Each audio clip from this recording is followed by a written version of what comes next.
En République démocratique du Congo, le manque d'accès aux services de base de santé, de reproduction maternelle et infantile constitue encore un défi majeur dans le pays.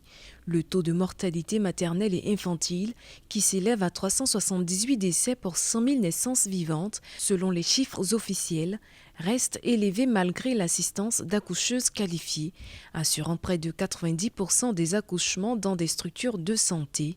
Dans le cadre de la mise en œuvre de la couverture santé universelle, au cours de son premier mandat, le président sortant Félix Tshisekedi, candidat numéro 20 à l'élection présidentielle, veut poursuivre l'amélioration du système de santé congolais s'il est réélu. Qu'on me donne simplement ce deuxième mandat et vous verrez, non seulement on va maintenir cette politique de accouchement gratuit parce qu'on a visé cette couche de notre population parce que c'est là qu'il y a le plus grand taux de mortalité chez les mamans et chez les nouveau-nés. C'est eux qu'on a voulu privilégier. Mais non seulement on va faire cela pour toutes les mamans et tous les nouveau-nés de la République, mais on passera à d'autres. On va développer la couverture santé universelle. C'est possible.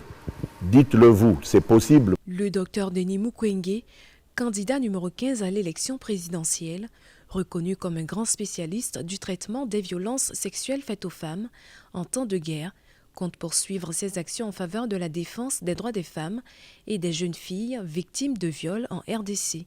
L'hôpital de Panzi qu'il a fondé à Bukavu a traité à ce jour plus de 50 000 survivantes de violences sexuelles. Nous poursuivrons notre plaidoyer pour la justice et pour un profond changement des paradigmes dans nos sociétés en transformant l'égalité des sexes en une réalité.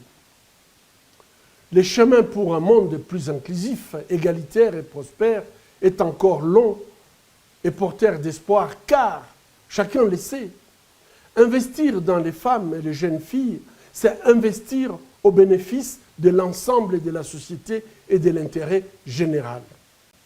En République démocratique du Congo, les régions Est et Nord-Est sont en proie aux conflits sécuritaires récurrents, aux crises sanitaires et à l'insécurité alimentaire.